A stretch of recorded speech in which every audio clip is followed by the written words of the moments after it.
దేవునికి స్తోత్రం.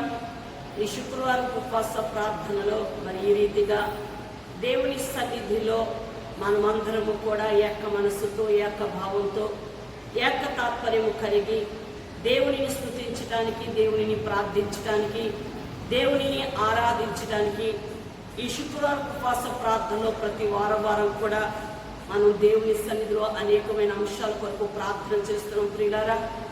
కనుక దేవుని సన్నిధికి వస్తున్న మన జీవితంలో శుక్రవారపు ఉపవాస ప్రార్థనలో వీరంత మట్టుకు మనం అందరం ఏం చేయాలంటే ఉపవాసముతో దేవుని సన్నిధికి రావాలి. మోషే కూడా దేవునితో గడిపినప్పుడు 40 పగళ్ళు 40 రాత్రులు కూడా దేవుని సన్నిధిలో ఉపవాసం ఉండి కనిపెట్టారు ప్రియులారా. అలాగనే మరి ఇశ్రాయేలు ప్రజలు కూడా మిస్పాలో దేవుని సన్నిధిలో వారి హృదయాలను నీళ్లు కుమ్మరించినట్లుగా వారి హృదయాలను దేవుని సన్నిధిలో కుమ్మరించి విరిగి నలిగిన హృదయాలతో వారి అపరాధాలు, వారి దోషములు, వారి పాపములు దేవుని సన్నిధిలో ఒప్పుకొని వారు ఏం చేశారంటే వారు మిస్పాలో నీళ్లు కుమ్మరించినట్లుగా దేవుని సన్నిధిలో కన్నీళ్లు కార్చి వారు ప్రార్థించారు ప్రియులారా. కనుక దేవుని సన్నిధికి వస్తున్నామంటే ఏదో ఈరోజు శుక్రవారం ప్రార్థన కదా, ఏదో అందరితో పాటు ఏదో వచ్చేస్తున్నాను వెళ్ళిపోతున్నాను అంటే కాదు. నీ అనుదిన జీవితంలో ఉండాలి అంటే ఉపవాసం ఉండాలి ప్రియులారా. అందుకే యేసు ప్రభు తన శిష్యులతో అంటారు, శిష్యులు వచ్చి ప్రభుని అడుగుతారు, ప్రభువా మేమెందుకు ఆ దయ్యాన్ని వెళ్ళగొట్టలేదయ్యా అంటే ప్రభు అంటారు, ఇలాంటి దయ్యాలు వెళ్ళగొట్టబడాలి అంటే ఉపవాస ప్రార్థన ద్వారా తప్ప మరి దేని ద్వారా కూడా సాధ్యపడదు. కనుక మన జీవితాల్లో, మన కుటుంబాలలో ఉంటున్నటువంటి పరిస్థితులు చక్కబడాలి అంటే 365 రోజులు భోజనం చేసేయడం కాదు పిల్లలు. మన కుటుంబాలలో భర్త మారాలన్నా, భార్య మారాలన్నా, బిడ్డలు మారాలన్నా, మన కుటుంబాల్లో ఉన్న ఆర్థికమైన పరిస్థితులు చక్కబడాలన్నా, నీ కుటుంబ జీవితంలో నీకు ఎదురయ్యే ప్రతి శ్రమలో నుండి నువ్వు విడిపించబడాలన్నా, దేవునిలో అంతకంతకు ఆత్మీయంగా నువ్వు ఎదగాలి అన్నా నీ జీవితంలో నీకు ఏమిటి అవసరం అంటే ఉపవాస ప్రార్థన ఎంతైనా అవసరం ప్రియులారా. అందుకే యేసు ప్రభు వారు కూడా ఏం చేశారు అంటే ఆయన బాప్తిసం పొందిన తర్వాత, పరిశుద్ధాత్మ చేత నింపబడిన తరువాత ఆయన 40 దినాలు 40 రాత్రులు అరణ్యములో ఏం చేయబడ్డారంటే ఆయన ఉపవాసం ఉన్నారు. కనుక మన జీవితంలో, మన కుటుంబ జీవితంలో దుష్టైన అపవాది వల్ల ఎదురయ్యే ప్రతి శ్రమను, ఎదురయ్యే ప్రతి శోధను మనం ఎదుర్కోవాలి అంటే మన జీవితంలో మనం ఏం చేయాలి అంటే ప్రియులారా, మన కుటుంబ జీవితాల్లో, మన వ్యక్తిగత జీవితంలో ఉపవాస ప్రార్థన ఎంతైనా అవసరం. కనుక ఉపవాసం చేస్తున్నప్పుడు ఎలా పడితే అలా ఉపవాసం ఉంటానంటే కుదరదు. కొంతమంది ఉపవాసం ఉన్నానంటారు, కాలేజీకి వెళ్తారు. కొంతమంది ఉపవాసం ఉన్నానంటారు, ఉద్యోగాలకు వెళ్తారు. నేను ఉపవాసం ఉన్నానని అంటారు, పనికి వెళ్తారు.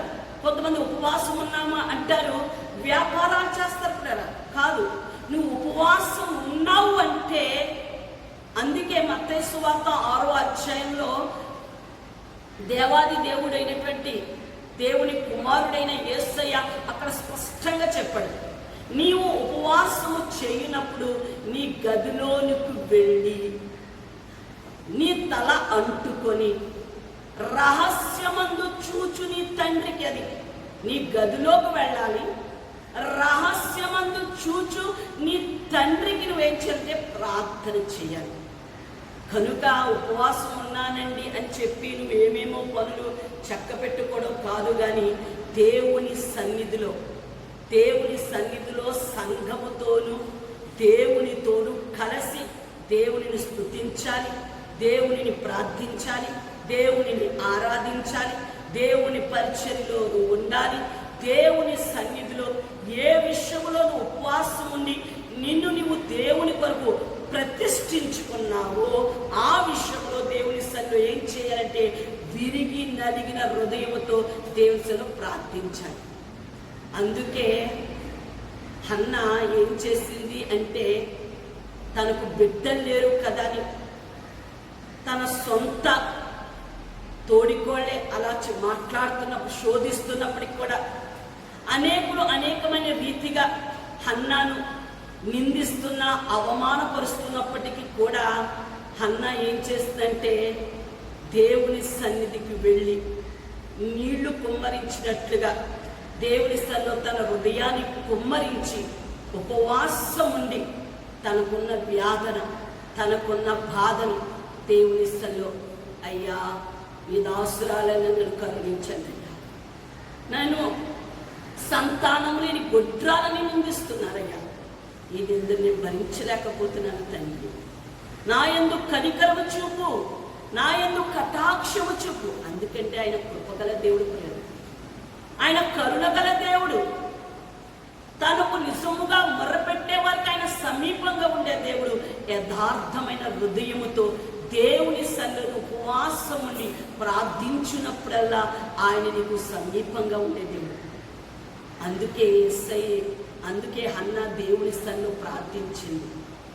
అందరూ నన్ను గొడ్రాలు ఉంటున్నారయ్యా, ఆ నిందను తీయగల దేవుడవు నీవే అని ఎక్కడికి వచ్చిందంటే ప్రియులారా, అమ్మోడింటికి వెళ్ళలేదు, అన్ననింటికి వెళ్ళలేదు, బంధువుల ఇంటికి వెళ్ళలేదు. తన భర్త ఎంతో ప్రేమిస్తూ, బిడ్డ లేరు కదా నువ్వు బాధపడద్దు హన్నా, నేను నీకు ఉన్నాను కదా, 10 మంది కుమారుల కంటే నేను శ్రేష్ఠుడు కానా అంటున్నప్పటికీ కూడా ఆమె ఎక్కడికి వెళ్ళిందంటే ఉపవాసం ఉండి దేవుని సన్నిధిలో కన్నీరు కార్చింది, ప్రార్థించింది. కనుక ప్రియులారా, రాజులను అభిషేకించి దాను మొదలుకొని బెహర్షాబా వరకు రాజులను అభిషేకించేటువంటి ఇశ్రాయేలు వారికి ప్రవక్తగా దేవుడు హన్నమ్మ గర్భములో నుండి సమూయేలును దయచేసే ప్రియులారా.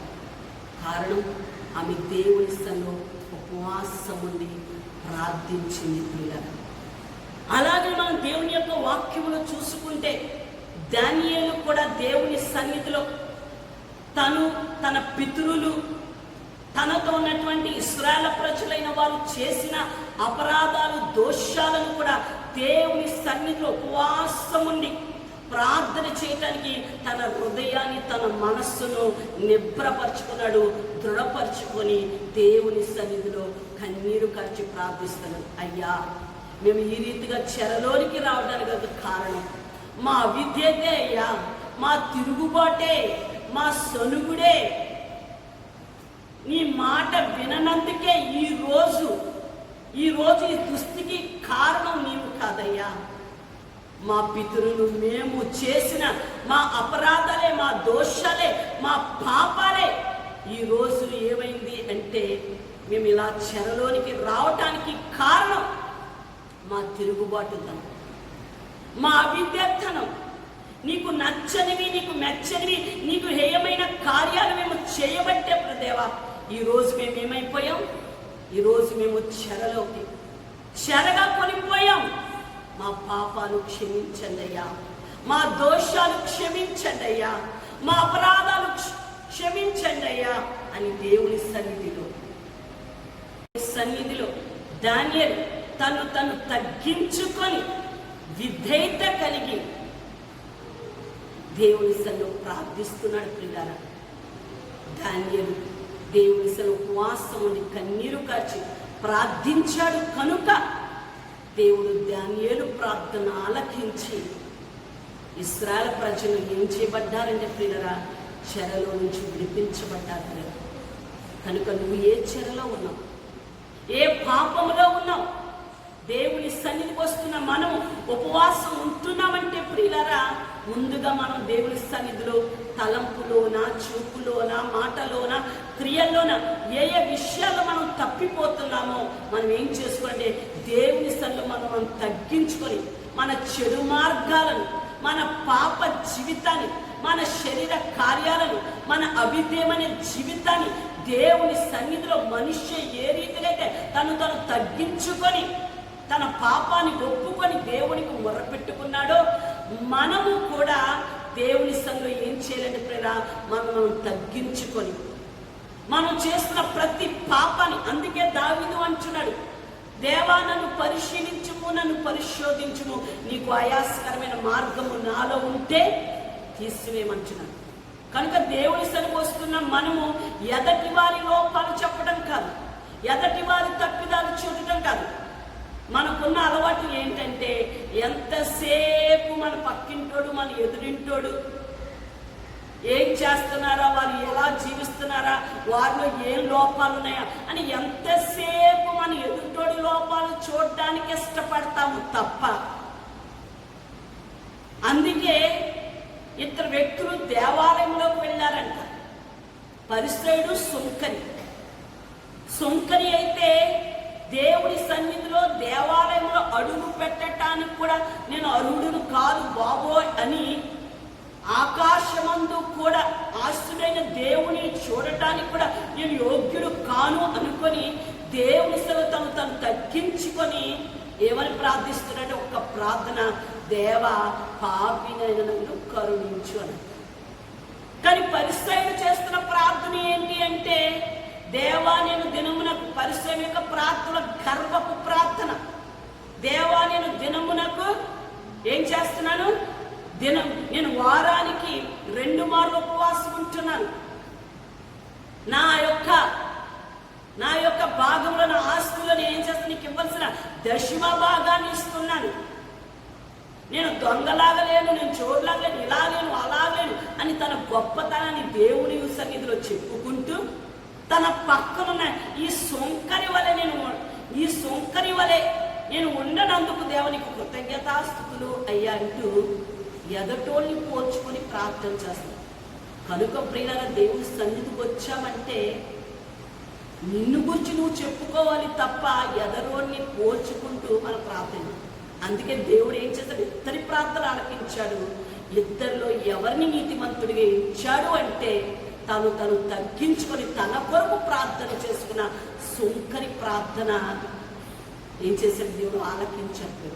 కనుక దేవుని సన్నిధికి వస్తున్న మనం ఉపవాసం ఉండి ఆ సుంకరి ఏ రీతిగా ప్రార్థించాడు, దానియేలు కూడా తన ప్రజలైన ఇశ్రాయేలు వారి కొరకు ఏ రీతిగా అయితే ప్రార్థించి దేవుని యొక్క ఆశీర్వాదాన్ని పొందుకున్నాడో, మన జీవితంలో కూడా, మన కుటుంబ జీవితంలో కూడా మనం చేయవలసిన పని ఏమిటి అంటే, ఉపవాసం ఉన్నావు అంటే ఇక నువ్వు వ్యాపారం చేయకూడదు, ఉపవాసంతో ఉన్నప్పుడు నువ్వు ఉద్యోగానికి వెళ్ళకూడదు, ఉపవాసంతో ఉన్నప్పుడు నీ ఇంటి పనులు పెట్టుకోకూడదు. ఇక ఉపవాసం ఉన్నావంటే హన్నమ్మ ఎలాగైతే ఉపవాసంతో దేవుని సన్నిధికి వచ్చిందో, దానియేలు ఏ రీతిగా అయితే దేవుని సన్నిధిలో ఉపవాసం ఉండి దేవుని సన్నిధిలో ప్రార్థించాడో, ఆ రీతిగానే మనం కూడా ఉపవాసం ఉన్నామంటే ఎక్కడికి వచ్చేయాలంటే దేవుని సన్నిధికి వచ్చేది. మంగళవారం ఉపవాసం ఉన్నావా? దేవుని సన్నిధికి వచ్చేది. శుక్రవారం ఉపవాసం ఉన్నావా? దేవుని సన్నిధికి వచ్చేది. శనివారం సిద్ధపాటు కొట్టు, ఆదివారం ఆరాధన కొరకు సిద్ధపడడానికి ఉపవాసం ఉన్నావా? దేవుని మందిరానికి వచ్చేది. అంతేగాని ఉపవాసం ఉన్నానని చెప్పి ఇంటిలో ఉండి నీ పని పాటలు చక్క పెట్టుకుంటే నువ్వు ఏ విషయంలో ఉపవాసం ఉన్నావో నువ్వు ఇంటిలో ఉండి దేవునితో గడపలేవు, దేవుని సన్నిధిలో గడిపినట్టుగా నువ్వు ఇంటిలో గడపలేవు. కనుక మనం చేసే ఉపవాస ప్రార్థన కూడా ఎలా ఉండాలంటే దేవునికి ఇష్టమైన రీతిలో ఎలా పడతారో ఉపవాసం చేయటం. అందుకే దేవుని యొక్క వాక్యములో యెషయా గ్రంథము 58వ అధ్యాయములో మనం చూసుకుంటే, యెషయా గ్రంథము 58వ అధ్యాయము 3వ వచనమును మనం చూసుకుంటే, మేము ఉపవాసం ఉండగా నీవెందుకు చూడవు, మేము మా ప్రాణములను ఆయాసపరుచుకునగా నీవెందుకు లక్ష్య పెట్టవు అని అందరూ ప్రజలు ఏమంటారంటే, ఆ ప్రభువా నేను ఇన్ని రోజులు బట్టి ఉపవాసం ఉంటున్నాను, ఎందుకు నువ్వు చూడట్లేదు? మేము ఉపవాసం ఉంటున్నాం, నువ్వు ఎందుకు లక్ష్య పెట్టట్లేదు? మేము ఉపవాసం ఉంటున్నాం, నువ్వు ఎందుకు మా ప్రార్థనకి జవాబు ఇవ్వట్లేదు అని ప్రజలు అడుగుతారంట. మత్తయి సువార్తలో దేవుడు ఆల్రెడీ చెప్పాడు, నువ్వు ఉపవాసం ఉన్నప్పుడు ముందు నీ తల అంటుకోవాలి. నువ్వు ఉపవాసం ఉన్నప్పుడు నీ గదిలోనికి వెళ్ళాలి, రహస్యమందు చూచు నీ తండ్రికి నువ్వు ప్రార్థన చేయాలి అని దేవుడు ఆల్రెడీ చెప్తే, వీళ్ళు ఏమంటున్నారంటే, మేము ఉపవాసం ఉన్నప్పుడు నువ్వు మా ప్రార్థనకి త్వరగా జవాబు ఇవ్వట్లేదు అని అడిగితే అక్కడ దేవుని యొక్క వాక్యం సెలవిస్తుంది, మేము మీ ఉపవాస దినమున మీరు మీ వ్యాపారం చేయదు, మీ పనివారి చేత కఠినమైన పని చేయించదు. మేము ఉపవాసం ఉన్నప్పుడు నువ్వు ఎందుకు మా ప్రార్థన లక్ష్య పెట్టలేదు, ఎందుకు మా ప్రార్థనకి నువ్వు జవాబు ఇవ్వట్లేదు అంటే, మీరు ఉపవాసం ఉన్నప్పుడు ఏం చేస్తారు? మీరు ఉద్యోగాలకు వెళ్తారు, మీరు ఉపవాసం ఉన్నప్పుడు వ్యాపారాలు చేస్తారు, మీరు ఉపవాసం ఉన్నప్పుడు మీరు మీ ఇంటి వారిలో ఉన్న పని వారి చేత కఠినమైన పని చేయిస్తారు. కొంతమంది ఉంటారు యజమానులు, ఏం చేస్తారంటే వాళ్ళ ఇంట్లో ఉన్నటువంటి పనుల చేత చాలా భయంకరంగానే చాలా దుర్భాషలాడుతూ భయంకరమైనటువంటి కఠినమైన బానిసత్వపు చాకిరి చేస్తుంటారు. కనుక మనం ఉపవాసం ఉంటున్నామని చెప్పి ఇలాంటి పనులు చేస్తే నేను ఎలాగ మీ ఉపవాస ప్రార్థనకి జవాబిస్తాను అని అక్కడ ప్రభు మాట్లాడుతున్నాడు. అలాగే అంటున్నాడు, మీ పనివారి చేత కఠినమైన పని చేయించడమే కాదు, మీరు కలహము పడుచు, వివాదము చేయొచ్చు, అన్యాయముగా గుర్తులాడుచు ఉపవాసముందురు. మీ కంఠధ్వని పరమున వినబడినట్లు మీరు ఇప్పుడు ఉపవాసముండరు. అట్టి ఉపవాసము అది నాకు అనుకూలమా? ఉపవాసం ఉంటానంటారు, అత్తగారితో దెబ్బలు అంటారు. ఉపవాసం ఉన్నామని చెప్తారు, ఆడబడుచుతో సమాధానం ఉంటారు. ఉపవాసం ఉన్నానని చెప్తారు, భర్తతో ఏకీభవించే విషయం. ఉపవాసం ఉన్నామని చెప్తారు, కుటుంబంలో ఉన్నటువంటి వారితోనే మనకి ఏముందంటే సమాధానం ఉంటుంది. కనుక అదే అంటున్నాడు, మీరు ఉపవాసం ఉన్నామని చెప్తారు, ఏం చేస్తారు? కలహపడుచు, గుద్దులాడుచు, ఒకరికొకరు ఏం చేస్తారు అంటే తిట్టుకొనుచు, అరుచుకుంటారు. అలాంటి ఉపవాసం నాకు ఇష్టమైన ఉపవాసం కాదు. పిల్లరా, దేవుని సన్నిధికి వస్తున్నాం, మన కుటుంబాలు దీవించబడాలి. ఎందుకు వస్తున్నాం? ఊరకనే మనం రావట్లేదు. ఎన్నో పనులున్న పనులన్నిటిని చక్క పెట్టుకొని దైవ సన్నిధికి మనం ఎందుకు వస్తున్నామంటే పిల్లరా, దేవుడు నన్ను, నా కుటుంబాన్ని దీవించాలి. నన్ను, నా భర్తను, నా భర్త యొక్క వ్యాపారాలు, నా భర్త యొక్క పనిపాటలో, నా బిడ్డల యొక్క చదువుల్లో, నా కుటుంబ జీవితంలో, నా కుటుంబంలో ఉన్నటువంటి ప్రతి విధమైన ఆర్థికమైన ఇబ్బందుల్లో నుంచి, ప్రతి విధమైన శ్రమలో నుంచి, శోధంలో నుంచి మాట వినని నా బిడ్డలు మాట వినాలి. మార్గం తప్పి పాపములో పడిపోతున్నటువంటి నా బిడ్డలు ఏమయ్యాలి? సత్యమైన మార్గములో, పరిశుద్ధమైన మార్గంలో నా బిడ్డలు ఉండాలి అని నువ్వేం చేస్తున్నావు అంటే, నీ కుటుంబం యొక్క క్షేమము కొరకు నీవు, నీ కుటుంబము బాగుండాలని, నీ కుటుంబంలో రక్షణ లేని వారందరూ కూడా, నేను కాదు, నేను ఒక్కదాన్ని రక్షింపబడి పరలోకంలో ఉండడం కాదు, నా భర్త రక్షింపబడాలి యేసయ్య, నా బిడ్డలు రక్షింపబడాలి, నా కుటుంబం అంతా రక్షింపబడాలి, నా ఇరుగు పొరుగు వారు రక్షింపబడాలి, నా బంధువులు రక్షింపబడాలి, నా పేటవారు, నా వీధివారు, నా రాజువారి పట్టణం అంతా రక్షింపబడి ఎక్కడ ఉండాలి? మేమందరం కూడా నరకంలోనా? రెండవ మరణమైనటువంటి ఆ నరకములో అగ్ని ఆరదు, పురుగు చావదు అనేటువంటి నరకంలో మేము ఉండకూడదు ప్రభువా. ఎక్కడ ఉండాలి అంటే యుగ యుగాలు నీతో జీవించే, యుగ యుగాలు నీతో జీవించే ఆ పరలోక రాజ్యంలో మా కుటుంబాలు ఉండాలయ్యా అని ఏం చేస్తున్నాం?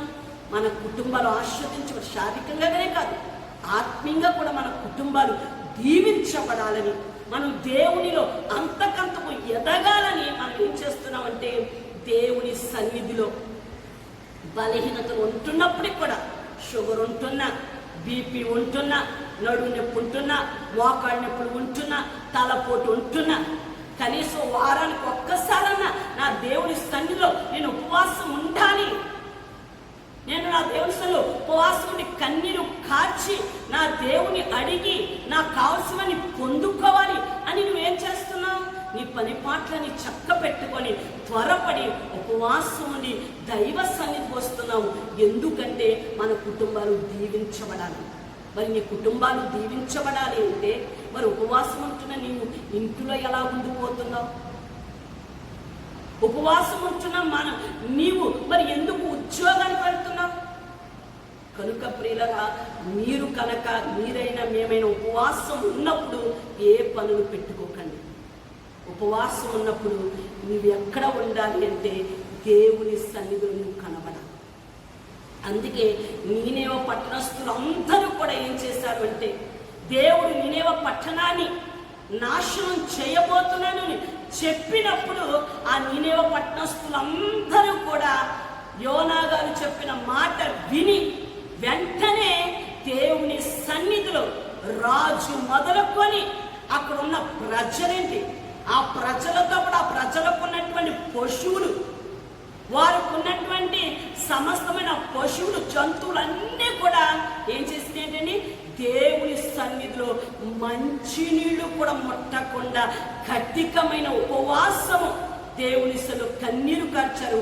అయ్యా, మేము పాపం చేశామయ్యా, మేము దోషులమయ్యా, మేము దుర్మార్గులమయ్యా, అయ్యా నీకు విరుద్ధంగా మేము పాపం చేసినందుకే ఈరోజు మా పట్టణం మీదకి, మా దేశం మీదకి ఇంత భయంకరమైన ఉగ్రత రావటానికి గల కారణం అయ్యా మేము చేసిన అపరాధాలే, మేము చేసిన దోషాలే, మేము చేసిన పాపమే తండ్రి ఈరోజు ఈ రీతిమైన నాశనం అయిపోవడానికి గల కారణం మేము మా ప్రజలమయ్యా అని వారందరూ ఏం చేశారండి, నీనేవ పట్టణస్థులందరూ కూడా దేవుని సన్నిధిలో తమను తాము తగ్గించుకొని ప్రార్థన చేసినప్పుడు ఉపవాసం ఉండి, అది దేవుడు దేనికి త్వరగా జవాబిస్తాడు అంటే ఉపవాస ప్రార్థన.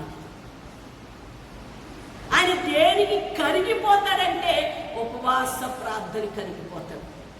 మనం కూడా అంతే కదా, ఒకసారి మన భర్త కోపంగా ఉన్నాడు అనుకో, మా ఆయన గారు ఈరోజు చాలా కోపంగా ఉన్నారు, ఆయన వచ్చేటప్పటికి ఆయనకి ఇష్టమైన చేపల కూర వండి పెట్టానంటే చాలు, ఇంకా ఆయనకు వచ్చిన కోపం, ఇంకా ఆయన ఇంట్లో జరిగే గొడవ ఏమి పట్టించుకోరు. ఎందుకని ఆయనకి ఏమి ఇష్టం, చేపల కూర ఇష్టం కాబట్టి.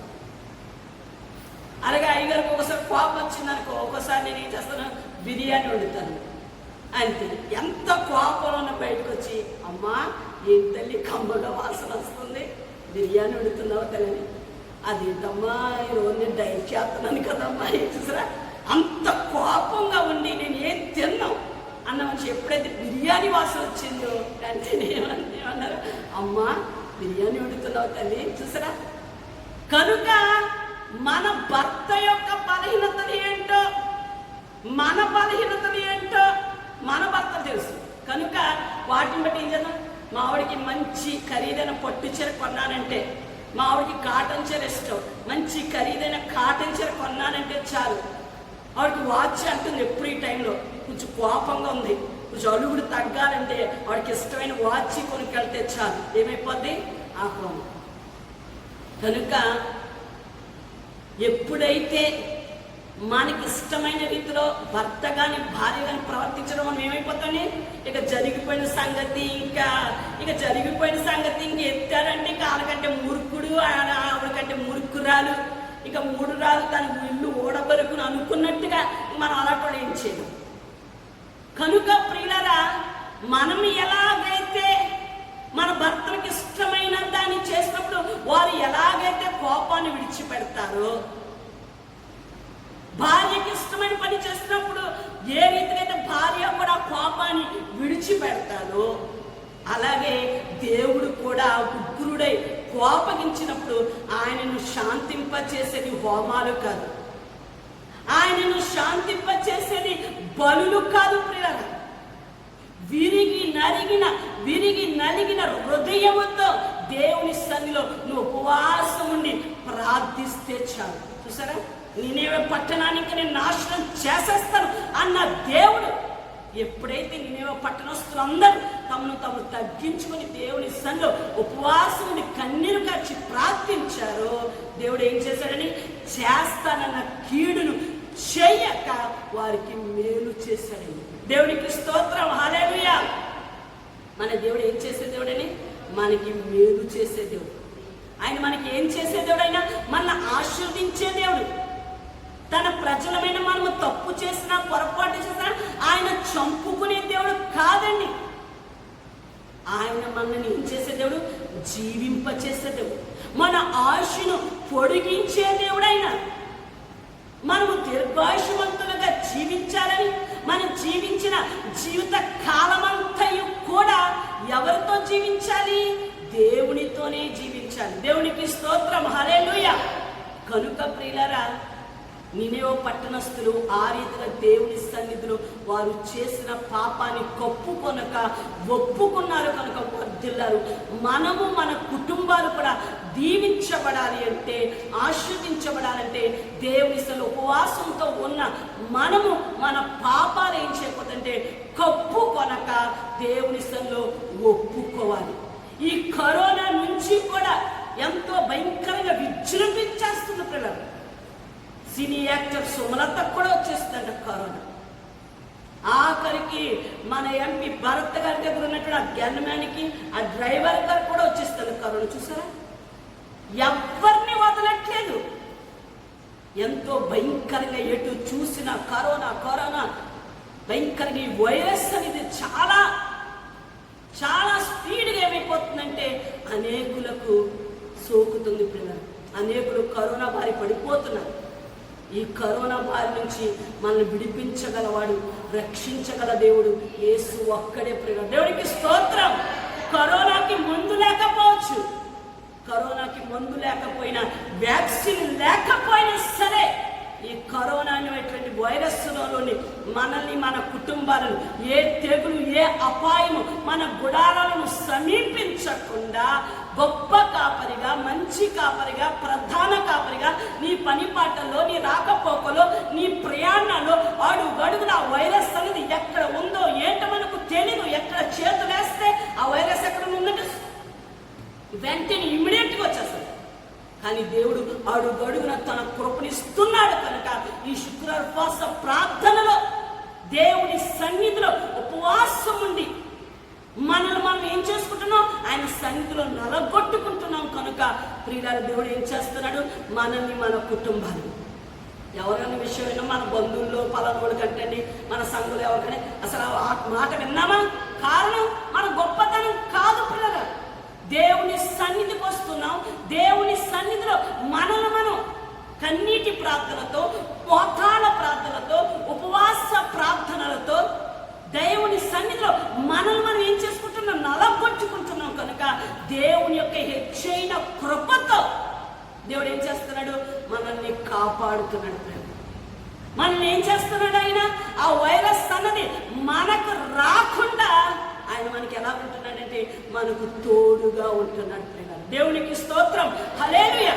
కనుక యావత్ ప్రపంచ దేశాలు ఏం చేయాలి?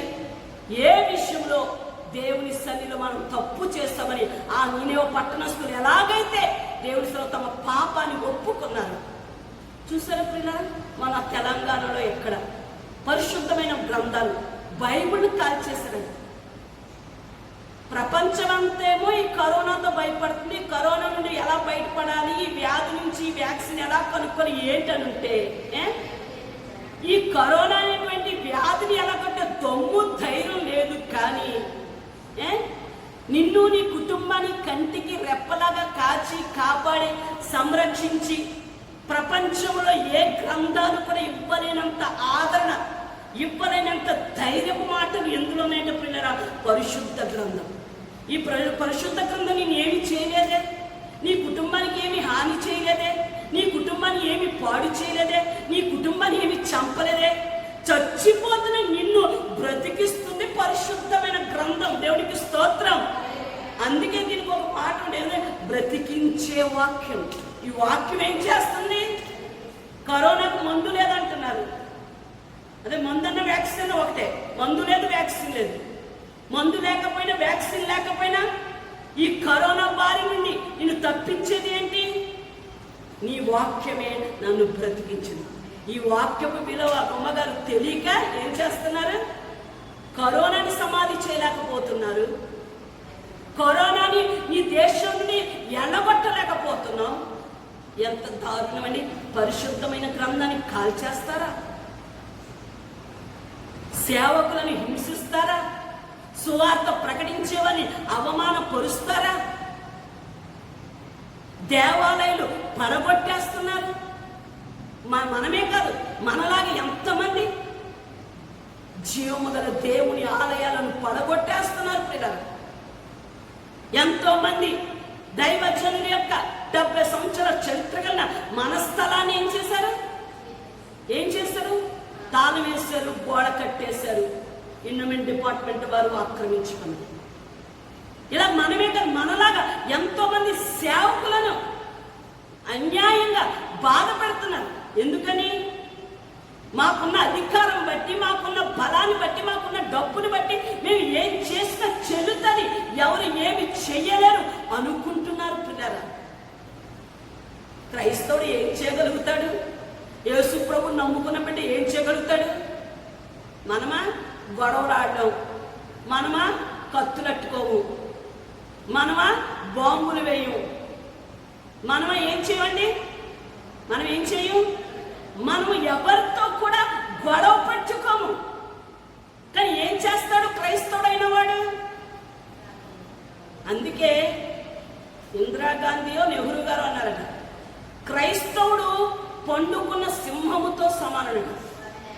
పండుకున్న సింహాన్ని లేపితే ఏం జరుగుతుందో, క్రైస్తవుడు ఏం మాట్లాడతలేదు కదా అని ఏం చేయకూడదు. క్రైస్తవుని ఇష్టం వచ్చినట్టు వారిని బాధ పెట్టకూడదు. దేవుని ప్రజలను బాధ పెడితే తన ప్రజల క్షేమాన్ని కోరే దేవుడు మాత్రం ఏం చేయడు? చూస్తూ ఊరుకుంటే దేవుడు కాదు. ఏంటి? ఐగుప్తులో నుంచి బయలుదేరిన ఇశ్రాయేలు ప్రజలు అరణ్యుని దేవుని ఎంతగా శోధించారు. సొనుక్కున్నారు, విసుక్కున్నారు. మన్నా లేదు మాకెక్కడ, నీళ్లు లేవు. ఆ ఐగుప్తులోనే బాగుంది కదా.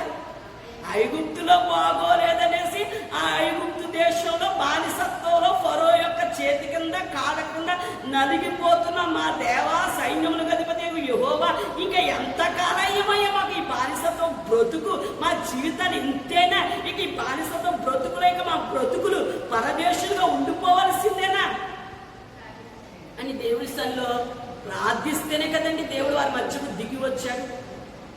దిగి వచ్చిన దేవుడు మోషేను వారి కొరకు పంపించి ఐగుప్తులో నుండి వాడిని తీసుకొని వస్తే వాడేమంటున్నారు? ఐగుప్తులోనే కదా బాగుంది అంటారు. చూసారు? అంతగా దేవుని శోధించి, అంతగా దేవుని బాధ పెట్టిన ఇశ్రాయేలు ప్రజల విషయంలో దేవుడు ఫరో తరుముకుంటూ వస్తే వదిలేశాడు చెప్పండి. నేను వీళ్ళు ఐగుప్తులో తీసుకొస్తే మన్నా లేదని సరిగారు, నీళ్లు లేవని సరిగారు, దైవజనులైన మోషే మీద నా మీద తిరుగుబాటు చేస్తున్నారు, విసుక్కుంటున్నారు, సొనుక్కుంటున్నారు. నాకు చెందవలసిన మహిమను ఏమండి ప్రభులోకి వచ్చిన తర్వాత అబ్బాయి ఆ రోజులో హిందూగా ఉన్నప్పుడే బాగున్నాయండి అన్నాం అనుకోండి, ఎవరికి చేస్తున్నాడు మన మహిమ? మరలా మనం ఏ బాధితుల్లోకి వచ్చామో వాటికి మహిమిస్తున్నట్టు. అలాగే ఏం చేశారు? ఆయనకు చెందవలసిన మహిమను మళ్ళీ ఎవరికి చెందేటట్టుగా చేస్తారంటే ఆ ఐగుప్తు దేశంలోనే బాగుంది కదా అంటారు.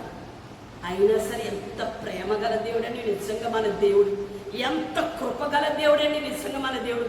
అలాంటి ప్రేమ గల దేవుడు, అలాంటి కృపగల దేవుడు ఏమంటున్నాడు అంటే, ఫరో తన శత్రు సైన్యముతో, ఫరో రథముల సైన్యంతో బయలుదేరి ఇశ్రాయేలు వారిని పట్టుకోవడానికి వస్తే దేవుడు ఏం చేయలేదు?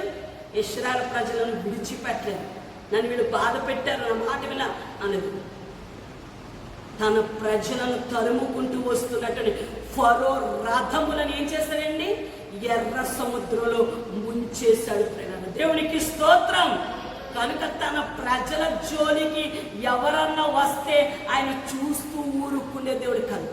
అలాగే నీ జోలికి, నా జోలికి ఎవరన్నా వచ్చినా, పరిశుద్ధమైన గ్రంథాలు కాల్చేసిన, మందిరాలు పడగొట్టేసిన, స్థలాలు స్వాధీనపరిచేసుకొని మనకు దారి లేకుండా తాళాలేసి గోడ కట్టేసిన, మనం ఏం చేస్తున్నామండి? కుటుంబంగా నేనేంటి, మమ్మల్ని ప్రేమించిన మీరందరూ ఏంటి, సంఘమైన మీరందరూ కూడా దేవుని సన్నిధిలో ఉపవాసం ఉండి ఆనాడు నీనేవ పట్టణస్తులు ఎలాగైతే ప్రార్థించారో, ఆనాడు ఇశ్రాయేలు ప్రజలు ఏ రీతిగా అయితే దేవుని సన్నిధిలో ఉపవాసం ఉండి ప్రార్థించారో, మనం కూడా ఏం చేస్తున్నామండి? ఉపవాసం ఉండి దేవుని సన్నిధిలో కన్నీరు కార్చి ప్రార్థన ఆలకించుడైన దేవుని సన్నిధికి సర్వ శరీరమైన మనము వచ్చి ఆయనకు మొర్ర పెట్టుకుంటున్నాం కనుక దేవుడు ఏం చేస్తాడు? తగిన సమయమందుకు మనకొచ్చిన ఈ శ్రమలో నుండి, ఈ శోధనలో నుండి దగ్గరగా 8 నెలల 21 రోజులు బట్టి నరకం చూస్తున్నాం, శ్రమ చూస్తున్నాం, బాధ చూస్తున్నాండి. మన శ్రమను, మన బాధను, మన కష్టాన్ని, మన వ్యాధనను ఆయన చూడట్లేదా చెప్పండి? ఆయన సమయం వచ్చినప్పుడు ఏం చేస్తాడు? ఎవరికి ఎలా బుద్ధి చెప్పాలో, ఆయన స్వాస్యమైన ఈ స్థలాన్ని ఏ రీతిగా ఆయన మరలా స్వాధీనపరచుకోవాలో ఏం చేస్తాడు? ఆయన స్వాధీనపరచుకుంటారు. కనుక దేవుని ప్రజల పక్షం మనం ఏం చేసినా అడిగేవారు లేరు. మనం ఏం చేసినా చెల్లుతుంది, వారు ఏం చేయగలుగుతారు అనుకుంటున్నారు. కానీ మనలో ఉన్నవాడు, లోకంలో ఉన్నవారు అందరికంటే గొప్పవాడనే సంగతి ఒక దినం రాబోతుంది ప్రేరా. ఆ దినం తెలుసుకుంటారు. దేవునికి స్తోత్రం, హల్లెలూయా. అంతవరకు మనం ఏం చేయాలి? దేవుని సన్నిధి గొడవలు ఆడుకోకుండా, తిట్టుకోకుండా, అరుచుకోకుండా దేవుని సన్నిధిలో ప్రార్థించాలి ప్రేరా. అది నీ కుటుంబ సమస్య అయినా అవ్వచ్చు, సంఘ సమస్య అయినా అవ్వచ్చు, నీ కుటుంబపరమైనటువంటి సమస్య అయినప్పుడు నువ్వేం చేసుకోవాలి? దేవుని సన్నిధి. గొడవలు కాదు పరిష్కారం, కలహాలు కాదు పరిష్కారం, క్షపించుకోవడాలు కాదు పరిష్కారం. ఏం చేయాలి? దేవుని సన్నిధిలో యథార్థమైన హృదయంతో నువ్వు ఉపవాసం ఉండి ప్రార్థన చేస్తే దేవుడు ఏం చేస్తాడు? నీ కోరికను సిద్ధింప చేస్తాడు, నీ ఆలోచన యావత్తును సఫలపరుస్తాడు. ఎందుకంటే నీ పనుల భారాన్ని ఎవరి మీద మోపావు? ఎవరి మీద పడు? నీ పనుల భారమును నీ దేవుడి నీ హో మీద మోపావు కనుక ఆయన ఏం చేస్తాడు? నీ కార్యాన్ని సఫలపరుస్తాడు. అంతవరకు ఏం చేయాలి? దేవుని సన్నిధిలో యెహోవా కొరకు సహనముతో కనిపెట్టుకుంటూ ఉపవాసం ఉండి ఈ శుక్రవార ఉపవాస ప్రార్థనలో దేవుని సన్నిధిలో విసుగుదల లేకుండా, మనకి విసుగురావడం కాదు, దేవునిని విసిగించేది. దేవుని సలు విసుగుదల లేకుండా దేవుని సలు ఏం చేయాలి? మనం ప్రార్థించాలి. మన కుటుంబం కొరకు ప్రార్థించాలి, మన సంఘ క్షేమాభివృద్ధి కొరకు ప్రార్థించాలి, మన దేశం యొక్క రక్షణ కొరకు ప్రార్థించాలి. ఈ కరోనా నుండి కూడా విడిపించగలవాడు యేసు ఒక్కడే ప్రేర. అది నీకు తెలుసు, నాకు తెలుసు. కొందరికి తెలియక ఏమేమో చేస్తున్నారు. కానీ ఈ కరోనా వైరస్ నుంచి కూడా మనల్ని, మన దేశాన్ని, యావదు ప్రపంచ దేశాలను రక్షించగల లోక రక్షకుడైన యేసయ్య సన్నిధిలో మనం ఏం చేయాలండి? నీళ్లు కుమ్మరించినట్టుగా, నీనేవో పట్టణస్థులు ప్రార్థించినట్టుగా మనము కూడా ప్రార్థిస్తే ఈ కరోనా వైరస్ అనే కీడును దేవుడు మన నుంచి యేసు నామములో దూరపరిచి మనకేమిస్తాడండి? మనకేమిస్తాడు? ప్రపంచానికి స్వస్థతనిస్తాడు, నెమ్మదినిస్తాడు, శాంతినిస్తాడు, సమాధానమిస్తాడు.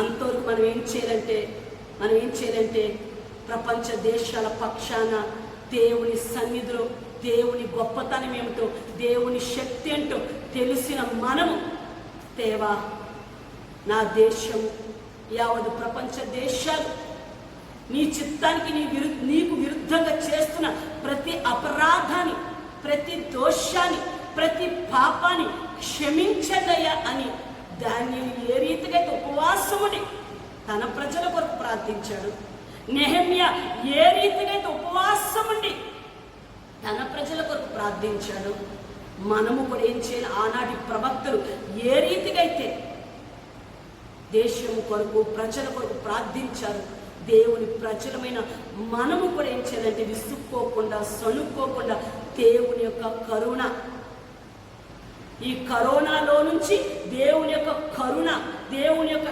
కటాక్షము, దేవుని యొక్క దయ, దేవుని యొక్క జాలి మన పైన, మన ప్రపంచ దేశాలపైన వచ్చేంత వరకు అలసిపోకుండా, స్వరసిపోకుండా యెహోవా కొరకు ఎదురు చూచువారు నూతనమైన బలము పొందుకొదురు అని వాగ్దానం చేసిన దేవుని సన్నిధిలో అలసిపోకుండా, సొమ్మసిల్లిపోకుండా ఏం చేయాలంటే ప్రార్థన చేయాలి ప్రియులారా.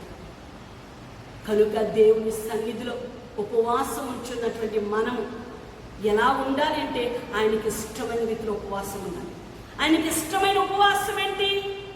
ఆయనకి ఇష్టం కాని ఉపవాసం ఏంటో ఇప్పుడు చూస్తాం. ఆయనకి ఇష్టమైన ఉపవాసం ఏంటో ఈ అధ్యాయం నుంచి చెప్తున్నాడు. యెషయా గ్రంథం 58వ అధ్యాయము 7వ వచనాన్ని చదువుకుందాం. నీ ఆహారము ఆకలి కొనిన వారికి పెట్టుటయు, నీ రక్త సంబంధికి ముఖము తప్పింపకుండుటయు. అది ఉపవాసం ఉన్నామని చెప్తారు. చాలా మంది ఇచ్చారు. ఆ ఉపవాసం బియ్యాన్ని మందిరానికి ఇచ్చారు, లేదంటే ఆ ఉపవాసం ఉన్నటువంటి ఆహారాన్ని మనం ఏం చేయాలి? వేరొకరికి పెట్టాలి. ఒకవేళ మేము ఉపవాసం ఉన్నాం అనుకో, మా ఇంట్లో మా యొక్క ఆహారాన్ని ఏం చేస్తామంటే, మేము మా ఇంట్లో పని చేస్తున్నటువంటి సంతోషంకి ఐగురాడు తిండి ఎవరైతే ఉపవాసం ఉన్నారో ఆ మిగతా అన్నం మా చేత చెప్తా దీక్షలో ఉన్నాం అక్కడ పెట్టామా, అన్నం కూర అక్కడ పెట్టే సంతోషం. లేదంటే ఒక్కొక్కసారి మా ఇంటికి కొంతమంది వస్తూ ఉంటారు. వాళ్ళ పరిస్థితి చెప్పుకుంటున్నప్పుడు మేము ఏం చేస్తామంటే, మేము మాకున్న ఆ యొక్క బియ్యమైనా మేము ఏం చేస్తామంటే వాళ్ళకి మేము ఇవ్వగలిగింది, ఎలా ఉపవాసం ఉంటున్నాం కదా అని ఒక్కోసారి నేను పేట్ల గారికి ఇస్తూ ఉంటాను. ఎందుకంటే మేము ఉపవాసం ఉన్న బియ్యం మేమే మా డబ్బాలు వేసుకుంటే మాకు ఆశీర్వాదం ఏముంటుంది? మీరు ఉపవాసం ఉన్నది మీరు ఇక్కడ తీసుకొస్తున్నారు. మేము ఉపవాసం ఉన్న బియ్యం ఏం చేస్తామంటే ఒక్కోసారి మేము బయట వాళ్ళకి ఇస్తూ ఉంటాం. ఆ రోజు ఖర్చు అయ్యేటువంటి ఖర్చును కూడా ఏం చేస్తాం? ఏదో ఒక రూపంలో ఎవరైతే ఇబ్బందులో ఉన్నారో అని వస్తారో వారికి మేము ఇస్తాం. ఇక్కడ అదే అంటున్నారు, నువ్వు ఉపవాసం ఉన్నప్పుడు ఏం చేయాలి? నీ ఆహారాన్ని, నీ ఇంటికి అడుక్కున్నవాడు వచ్చాడు, ఏం చేయరా పైకి వెళ్ళవయా అని మనకి ఎసరకూడదు. నీ ఇంటికి ఎవరైనా సరే ఒక ఆకలితో వస్తే నీ ఆహారాన్ని ఏం చేయాలి? నేను ఉపవాసం ఉన్నాను కదా కనుక బియ్యం తగ్గించి వండండి అనకూడదు. కనుక నువ్వు ఉపవాసం ఉన్నప్పుడు నీ ఆహారాన్ని వేరొకరికి పెట్టాలి. నీ రక్త సంబంధికి ఏం చేయకూడదు? ముఖము తప్పించకూడదు. నీ రక్త సంబంధి ఉంటారు, నీ బంధువులు ఉంటారు. వాడు ఏం చేస్తారు? ఒకసారి వచ్చి కాస్త బియ్యం అయిపోయి ఒక 5 కేజీలు బియ్యం ఇస్తావు అని అడుగుతారు. మనం ఏమనకూడదు, మాకే అయిపోయినాయి, ఇప్పుడే మాకు అయిపోయి. ఉండి కూడా కొంతమంది ఏమంటారు, లేదంటే అది వేరు. కొంతమంది ఉండి కూడా ఇప్పుడే మాకు అయిపోయినాయి అని ఏం చేస్తున్నావు? నీ రక్త సంబంధికి ఇవ్వకుండా నీ ముఖాన్ని, అది ముఖం తిప్పుకోవడం ఎలా తిప్పేసుకుంటావు? నీవు ఇవ్వకుండా ఏం దాటేస్తున్నావు? నీ రక్త సంబంధి వచ్చాడు, ఆపదలో ఉన్నాడు, కష్టంలో ఉన్నాడు, నీ అందుకు సహాయానికి వచ్చాడు. నువ్వేం చేయాలి? నీకు చేతనైన సహాయం చెయ్యాలి తప్ప మా బ్రతుకులే బాగలేదు, మేమే అడుక్కునే స్థితిలో ఉన్నాము అంటున్నావంటే అని నువ్వు దేవుడి నామాన్ని అవమానపరుస్తున్నావు. చాలా మంది ఇలాగే మాట్లాడతారు. చక్కగా చెప్పుకునేట్టుగా చెప్పుకోవాలి. మా పరిస్థితులే బాగలేదు, మేమే అడుక్కునే స్థితిలో ఉన్నాము, ఇక నీకెక్కడి నుంచి తీసుకొని వస్తాము, అడగడానికి నీకు సిగ్గు ఉండాలి అంటారు కొంతమంది. కొంతమంది వస్తున్నారు. ఈ కరోనా వల్ల చాలా మందికి పనులు లేవు, చాలా మందికి ఏమీ లేదు, వ్యాపారాలు కూడా సరిగ్గా లేవు. చాలా అందరికీ ఎవరికి ఉండే శ్రమలు వారికి, ఎవరికి ఉండే బాధలు, ఎవరికి ఉండే కష్టాలు వాళ్ళకు ఉంటాయి. కొంతమంది అయ్యగారి దగ్గరికి వస్తారు. వచ్చినప్పుడు కొంతమంది అయ్యగారిని అడగడానికి భయపడుతూ ఉంటారు. అయ్యగారండి అయ్యగారండి అయ్యగారండి అంటారు. ఏంటి బాబు ఏంటమ్మా చెప్తాలి అంటారు. అన్నప్పుడు వాడు ఇలాగా కొంచెం పనులు లేవు, కొంచెం ఇబ్బందిగా ఉందండి, మన నేను పనికి వెళ్ళిన తర్వాత లేకపోతే మీకు ఇస్తానంటారు. కొంతమంది ఇస్తారు, కొంతమంది ఇవ్వకపోయినా మేము అడగం. ఇంకా కనుక అడుగుతారు. వచ్చి అడిగినప్పుడు నేను మామూలుగా అయ్యగారిని టెస్ట్ చేయడం అంటాను. కరోనా కదండి, మనకి కూడా కోటాలు అవి జరగట్లేదు అయ్యగారు ఒక మాట అంటారు, మేలు ఇదే చెప్తారు ఇప్పుడు, మేలు చేయుట నీ చేతనైనప్పుడు. అమ్మ కోట్లు అడిగితే నేను ఇవ్వలేను, లక్షలు అడిగితే నేను ఇవ్వలేను. దేవుడు నాకు 10 రూపాయలు ఇచ్చాడు. ఆ 10 రూపాయలు నేను ఏం చేస్తాను? ఓ రూపాయి ఇస్తాను, ఇంకో రూపాయి ఇంకోటికి ఇస్తాను. నాకు 7 రూపాయలు ఉన్నాయి కనుక ఓ 3 రూపాయలు ఇచ్చే స్థితిలో దేవుడు నేను ఉంచాడు అని ఎవరొచ్చి అడిగినా ఆయన ఏం చేయాలంటే ముఖం తిప్పుకోరుకుంటారు. ఆయనకి ఇవ్వగలిగిందే ఆయన ఇస్తారు. మన మాణిక్యం గారు ఇంటికి వెళ్ళాం. ఆవిడ చాలా దీనురాలు. ఎంత దీనురాలంటే పాపం 2 కిడ్నీలు పాడైపోయినాయి. ఏం తిన్నా వామిటింగ్స్ అయిపోతాయి. ఇంకా అయ్యగారు అన్నారు, ఫ్రూట్స్ పట్టుకెళ్దామన్నా ఏం పట్టుకెళ్దామని తినట్లేదు కదా తల్లి, మరి ఏం చేద్దామంటే మీ ఇష్టం అండి. నేను చెప్పను ఎప్పుడు అయ్యగారికి, మీరు ఎలా చేయండి అలా చేయండి, మీ ఇష్టం అండి, దేవుడు మీకు ఎలా ప్రేరేపణ ఇస్తే అలా చెయ్యండి. నాకు ప్రేరేపణ ఉందని నేను చెప్పేస్తాను. నాకైతే నా ప్రేరేపణ ఉందండి, ఎంతో కొంత చేతులు అమౌంట్ పెడితే మంచిదని.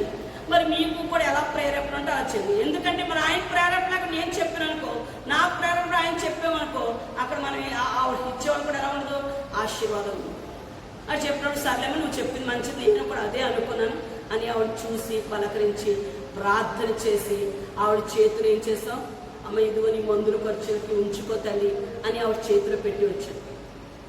కొత్త వెంటనే ఆవిడ చాలా ఏడ్చింది. ప్రియులారా, దేవుడు ఉన్నాడండి, దేవునితో పాటు నాకు సంఘం ఉంది కనుక, ఇలాంటి దైవ సేవకులు, ఇలాంటి సంఘం ప్రార్థించే సంఘం ఉంది కనుకే నేను ఈరోజు ఇలా నా 2 కిడ్నీలు పాడైపోయినా, వాంతులు అయిపోతున్నా, వారి రోజు బట్టి భోజనం లేకపోయినా ప్రభువా నన్ను తీసుకెళ్ళిపోని అడుగుతున్నాను. కానీ దేవుడు ఇంకా నన్ను పిలుచుకుంటలేదు.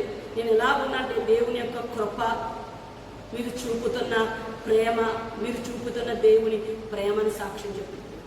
కనుక ప్రియులారా, మనం చేయగలిగే, మనం ఇవ్వగలిగితే ఇవ్వాలి తప్ప ఏం చేసుకోకూడదంటే నీ యొక్క రక్త సంబంధికి నీవు ముఖము చాటకూడదు, నీ ముఖము తిప్పుకోకూడదు. చదువుతండి, దిక్కుమాలిన బీదలను నీ ఇంట చేర్చుకున్నట్టయ్యు. అది మన సంఘంలో కొంతమంది చెప్తారు, మేము ప్రతి శుక్రవారం కొంతమందికి ఏం చేస్తాం, ఓ 10 మందికో 5గురికో కుష్టి రోగులకి మేము భోజనం పెడుతున్నామండి. పండగ వచ్చినప్పుడు వారికి ఏం చేస్తున్నాం, మేము వారికి వస్త్రాలు కూడా ఇస్తున్నాం, లేదా వారి ఖర్చులకి ఏదో ఒకటి ఇస్తున్నాం. అంటే ఏం చేస్తున్నట్టు, దిక్కుమాలిన, అంటే కుష్టి రోగును భోజనం పెట్టావు, మరలా వాటిని తిరిగి పెట్టగలడా? పెట్టలేడు. నువ్వు నాకు పెట్టావు, నేను నీకు పెట్టానుకో, ఇద్దరు పెట్టేసుకున్నావు, చెల్లి అయిపోతుంది, ఆశీర్వాదం ఏముంటుంది? ఇందులో వస్తాను. ఇది ఇంకా మరి విశేషమైన ఆశీర్వాదం. అంటే దిక్కుమాలిన వారికి, ఏమీ లేని వారికి నువ్వేం చేసుకుంటావు, నీ ఇంట చేర్చుకున్నావు. కనుక మనం ఏం చేస్తున్నాం, ప్రతి సంవత్సరం కూడా మీ అందరికీ కానుకల డబ్బా ఇచ్చాను.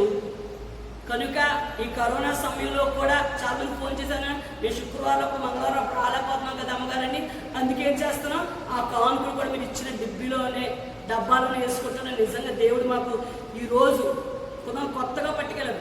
వాడు చెప్తున్న సాక్ష్యం, రోజు కరోనా ఒక ప్రతికూల పరిస్థితుల్లో కూడా దేవుడు మాకు తిండికి కానీ బట్టకి కానీ దేనికి లోటు లేకుండా, ఎప్పుడైతే మీరు నాకు కానుక డబ్బు ఇచ్చారో, దేవుడికి ఇవ్వాల్సింది అందులో వేస్తున్నాను. ఫంక్షన్ రాదు అన్నాను ఆవిడికి, 2 సంవత్సరాల బట్టి తిరుగుతుందంట ఫంక్షన్ కొరకు. ఎప్పుడైతే దైవ సంబంధమైన కానుక డబ్బా ఇచ్చానో, ఎప్పుడైతే అందులో కానుక వేసుకుని మొదలు పెట్టిందో, ఫంక్షన్ కూడా ఏమైందంట, శాంక్షన్ అయిపోయి ఎన్ని సంవత్సరాల బట్టి తిరిగాను. ఇప్పుడు నా ఇంటికే దేవుడు ఫంక్షన్ వచ్చేటట్టుగా చేశాడని చెప్తుంది. దేవునికి స్తోత్రం. అందుకే ఇయుడి నీకు ఇయ్యబడును. అది ఉపవాసం ఉంటున్న మనము, ఈరోజు నాకు బియ్యం మిగిలిపోయి, ఈరోజు నాకు ఖర్చు అనుకోకూడదు.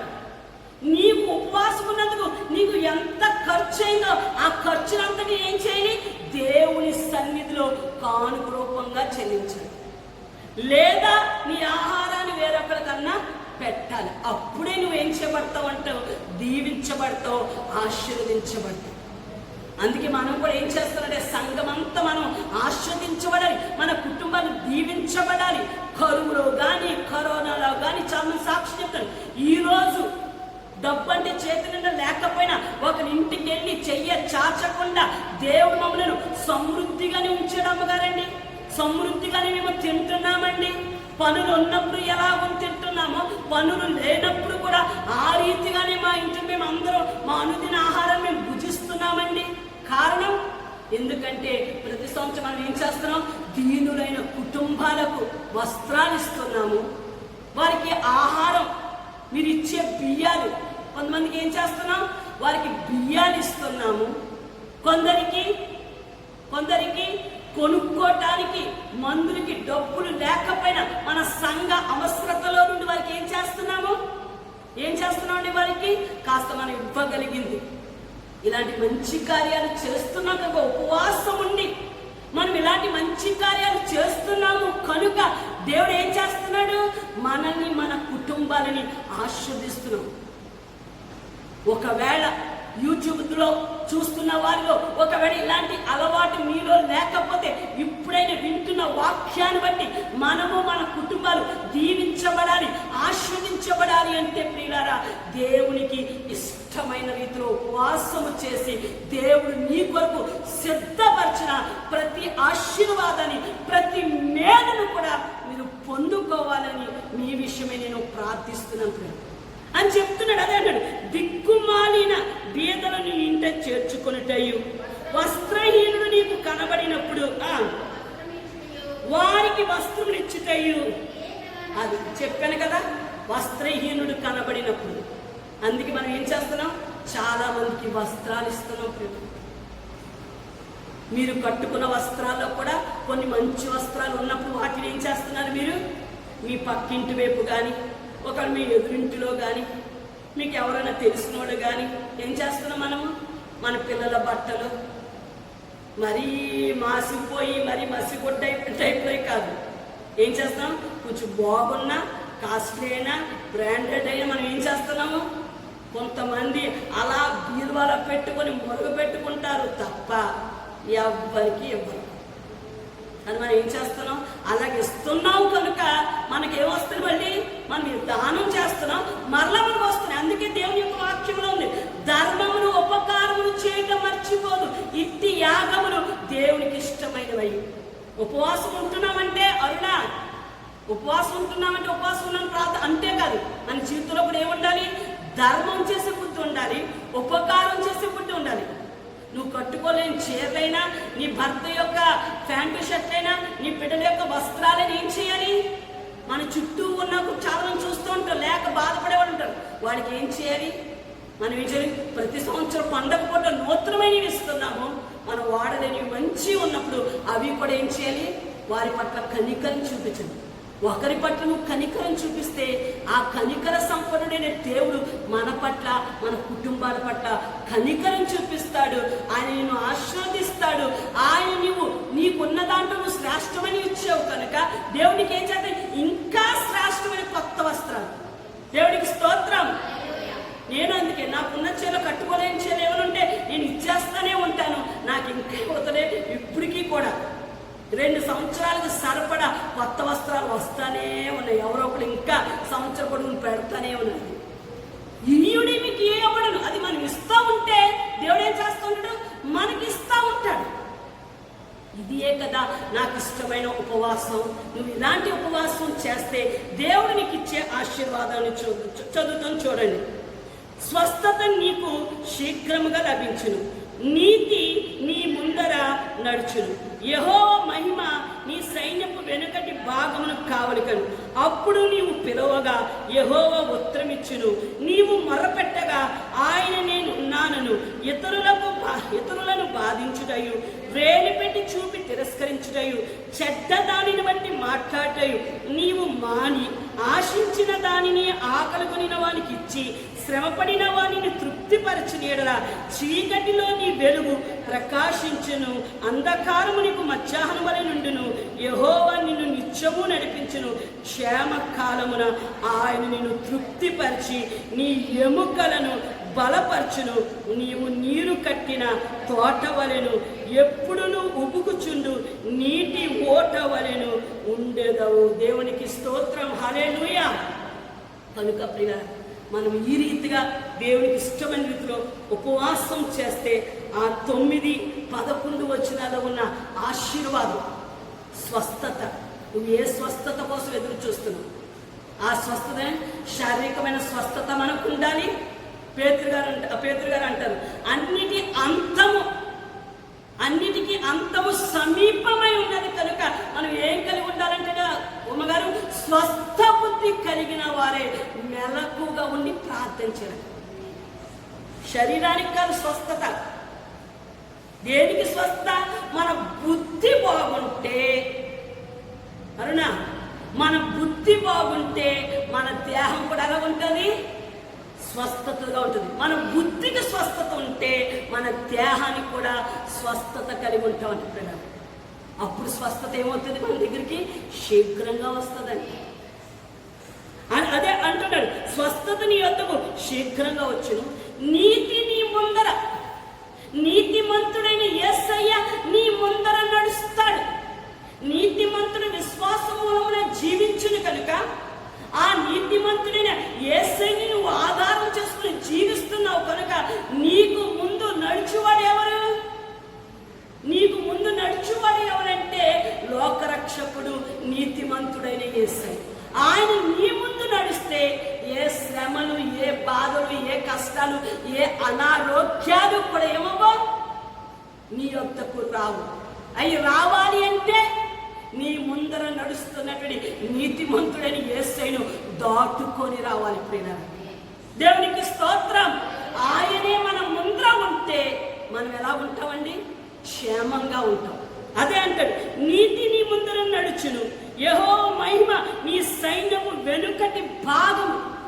ముందరేమో ఎర్ర సముద్రము, వెనకాలమో ఫరో సైన్యం. ఆయన దేవుడు వారి ముందర ఉన్నాడు కనుక ఏమైపోయిందంటే ఎర్ర సముద్రం పాయలైపోయింది. వారి వెనుకటి భాగం కూడా ఉన్నాడు కనుక ఫరో రథం సైన్యం ఏమైపోయినాయండి? ఎర్ర సముద్రం మునిగిపోయింది. ఆయనకు నీ ముందర వెనుక కూడా ఎలా ఉంటాడంటే నీకు ఆయన కావలిగా ఉంటాడు. దేవునికి స్తోత్రం. అందుకే దావీదు అన్నాడు, యెహోవా నా కాపరి, నాకేం కలగదు, లేమి కలగదు.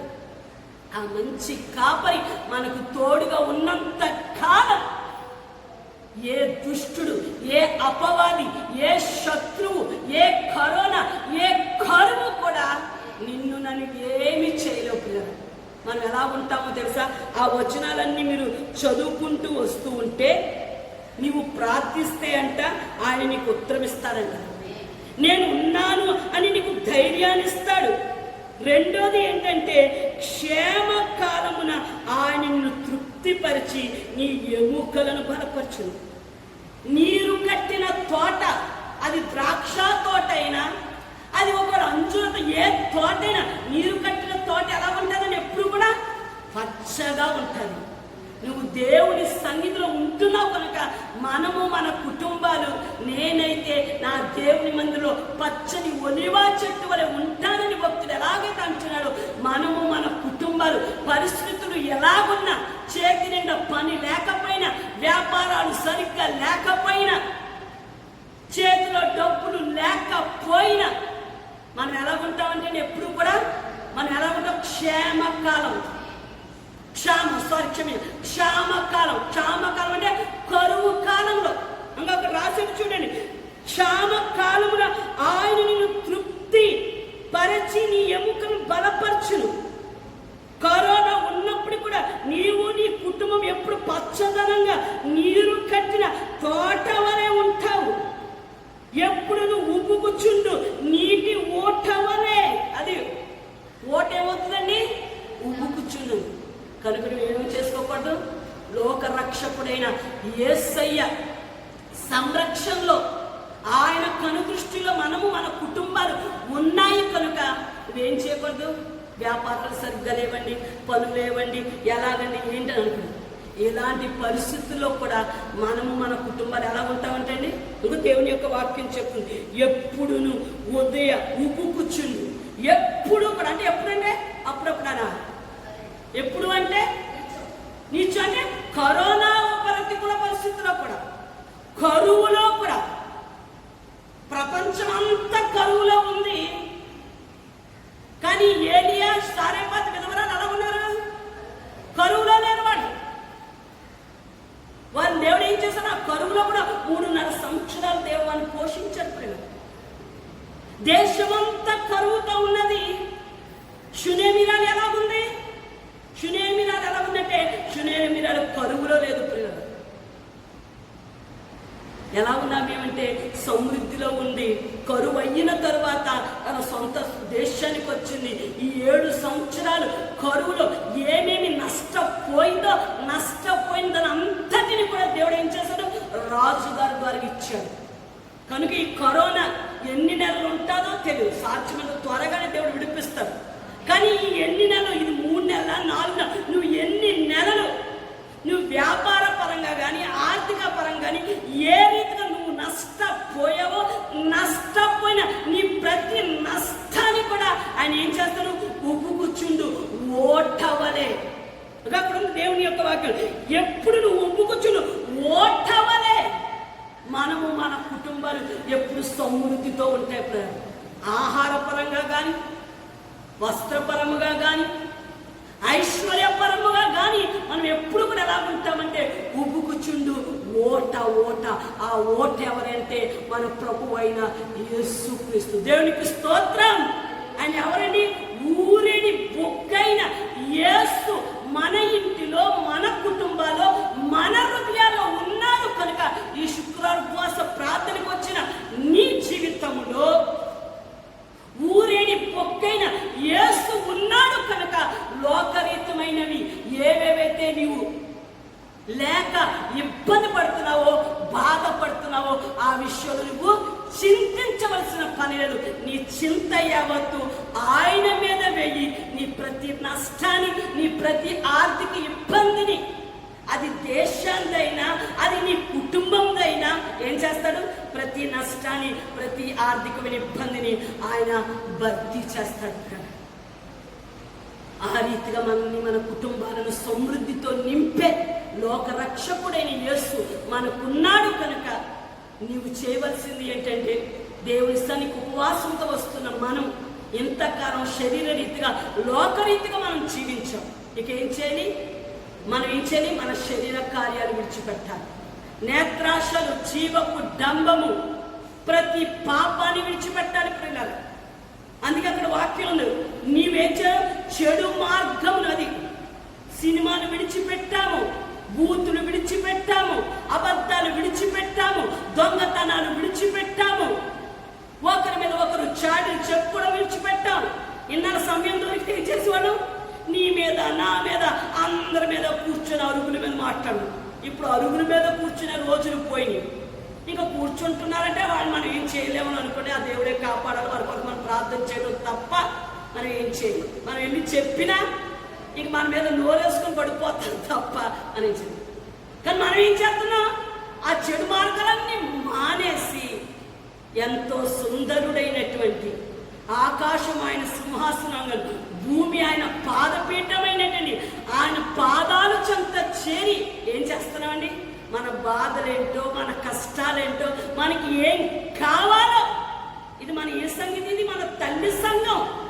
మన తల్లి సంఘంలో మనకి ఏం కావాలో మన తండ్రికి, లోక రక్షకుడైన యేసుకు మొర్రపెడుతున్నావు. కనుక ఇది పట్టుకొని నువ్వు ఆశీర్వదించబడి ఆశీర్వాదాలు పట్టుకు వెళ్ళే స్థలమే తప్ప నీ నుండి ఏం చేయదు, నీ నుండి అవి దొంగిలించే స్థలం కాదు ఇది. కనుక దేవుని సన్నిధిలో ఏముంది నీకు? దేవుని సన్నిధిలో నీకు నెమ్మది ఉంది, దేవుని సన్నిధిలో నీకు శాంతి ఉంది, దేవుని సన్నిధిలో నీకు సంతోషం ఉంది, దేవుని సన్నిధిలో నీకు ఆరోగ్యం ఉంది, దేవుని సన్నిధిలో నీ ప్రతి సమస్యకు కూడా పరిష్కారం దేవుని సన్నిధిలో ఉన్నాయి. కానీ మన కుటుంబాలు ఏం చేయాలి? ఆయన పరిశుద్ధుడు గనుక మనము కూడా ఉపవాసం ఉంటున్నామంటే దేవుని సన్నిధిలో యథార్థమైన హృదయంతో మనం తగ్గించుకుంటూ, మన చెడు మార్గాలను విడిచిపెడుతూ అనుదినం దేవుని సన్నిధిలో ప్రార్థిస్తే దేవుడు మనల్ని, మన కుటుంబాలనే కాదు, మన దేశాన్ని కూడా ఆయన ఏం చేస్తాడు? స్వస్థపరుస్తాడు, ఆశీర్వదిస్తాడు. ఉపవాస ప్రార్థనలో అంత శక్తి ఉంది. అలాంటి శుక్రవారం ఉపవాస ప్రార్థనకు వచ్చిన మన జీవితంలో, అందుకే దానియేలు, మీరు ఇంటికి వెళ్ళి చదువుకుంటే 6వ అధ్యాయం దానియేలు గ్రంథంలో, దానియేలు యొక్క జీవితంలో రాజైన దర్యావేషకు ముఖ్యులుగా ఉంటూ అతని యొక్క ఆస్థానంలో యథార్థముగా దానియేలు నీతిమంతుడుగాను పరిశుద్ధుడుగాను యథార్థవంతుడుగా రాజుగారికి సేవ చేస్తూ ఏమి దొంగిలించకుండా, ఏమి ఆశించకుండా, ఏమి మోసం చేయకుండా యథార్థంగా జీవిస్తున్నాడని అతని యథార్థతను బట్టి మిగిలిన వారు ఏం చేశారంటే పిల్లరా, అసూయపడ్డారు, మత్సరపడ్డాడు. ఈ దానియేలు ఇలా యథార్థంగా ఉంటే ఇక రాజుగారి దగ్గర మనం ఏ వెండి కానీ బంగారం కానీ ఐశ్వర్యం కానీ మనం కావలసినవి తీసుకోవటానికి, ఎందుకంటే రాజుగారికి ఏ నష్టం కలగకుండా ఇతను చాలా జాగ్రత్తగా ఉంటాడు, చాలా యథార్థంగా ఉంటున్నాడు. ఈ దానియేలు ఉన్నంత కాలం మనం ఏం చేయడం, మనం మోసం చేయడానికి ఉండదు, మనం ఏముండదు, మనం ఏది కూడా దొంగిలించడానికి ఉండదు. కానీ ఏం చేయాలి, ఈ దానియేలు ఏదో ఒక రీతిగా మనం వినిపించాలి అనుకున్నారు. మొత్తానికి ఒక శాసనాన్ని రెడీ చేశారు. 30 దినాల వరకు కూడా ఏ మానవుని యొద్ద కానీ, ఏ రాజు యొద్ద తప్ప ఏ మానవుని యొద్ద ఎవరి యొద్ద విచారణ చేయకూడదని రాజుగారి నుండి ఒక ఆజ్ఞను ఏం చేశారంటే జారీ చేశారు. ఈ విషయం ఇలా ఉన్నప్పటికీ కూడా దానియేలు మాత్రం ఏం చేశాడంటే తన ఇంటి పైగదికి కిటికీలు యెరూషలేము తట్టు తెరిచి దినమునకు 3 మోకాళ్ళుని దేవుని సన్నిధిలో ప్రార్థించాడు. ప్రార్థన చేసినందుకు వారికి ఏమైపోయిందండి, వారి దృష్టికి తప్పు అయిపోయింది. చూసారా, ఈ రోజులో సువార్త ప్రకటించినందుకు ప్రజల దృష్టికి ఎంత దారుణండి. బలాత్కారాలు జరుగుతున్నాయి దేశంలో. చిన్న చిన్న పిల్లలను మానభంగాలు చేస్తున్నారు. ఆస్తుల కోసం అన్న తమ్ముడు ఒకరినొకరు చంపేసుకుంటున్నారు. ఈ సమస్యలను ఎలా పరిష్కరించాలి? దేశమంతా బలాత్కారాలతోనూ రక్తపాతాలతో అత్యాచారంతో నిండిపోతున్న ఈ దేశాన్ని ఎలా కాపాడుకునే ఆలోచన ఉండలేదు. కానీ దేశం కొరకు, దేశంలో ప్రజల క్షేమం కొరకు అందరూ బాగుండాలి, అందరూ కూడా సంతోషంగా ఉండాలి, అందరూ కూడా సమృద్ధిగా ఉండాలి, అందరూ కూడా పిల్ల పాపలతో సుఖంగా జీవించాలని ప్రార్థించేవారిని ఏం చేస్తున్నారు, బాధ పెడుతున్నారు. సువార్త ప్రకటించేవారిని చంపేస్తున్నారు. ఆఖరికి పరిశుద్ధమైన గ్రంథాలను కూడా ఏం చేస్తున్నారంటే కాల్చేస్తున్నారు. దేశాన్ని ఎలా బాగు చేయాలో, పాడైపోతున్న వాడిని, దొంగతనం చేస్తున్న వాడిని, బలాత్కారాలు చేస్తున్న వాడిని, దోచుకుంటున్న వాడిని, చంపేస్తున్న వాడిని ఎలా బాగు చేయాలో చూడట్లేదు. నీకు ఏమాత్రం హాని చేయని, నష్టం చేయని దేవుని ప్రజలు మాత్రం ఏం చేస్తున్నారు, చాలా మంది చంపేస్తున్నారు, బాధపడుతున్నారు, సంఘానికి ఏం కలిగిస్తున్నారు, హింస కలిగిస్తున్నారు. కనుక ఎలాంటి హింసలు ఉన్నప్పటికీ కూడా మనం చేయవలసిన పని ఏమిటంటే ప్రియ, ఆనాటి ఆదిమ సంఘాలు ఏ రీతిమైన హింస కలిగిందో అలాంటి హింస కలిగిన వారు ఏం చేయాలి, భక్తిగల ప్రజలు, భక్తిగల స్త్రీలు, భక్తిగల పురుషులు దేవునిని స్తుతించడం, ప్రార్థించడం, ఆరాధించడం మానలేదు ప్రియ. కనుక మన జీవితాల్లో కూడా ఎలాంటి హింసలు, బాధలు, కష్టాలు సంఘానికి కానీ దేవుని ప్రజలమైన మనకు కలిగిన ఏం చేయకూడదు, మనం మాత్రం దేవునిని సేవించడం మానకూడదు. దానియేలు ఏం చేయలేదు, మానలేనందుకు అరుణ ఏం చేస్తారు, దానియేలుని ఏం చేస్తారంటే సింహపు గుహలో పడేస్తారు. సింహపు గుహలో పడేస్తే ఈ దానియేలుని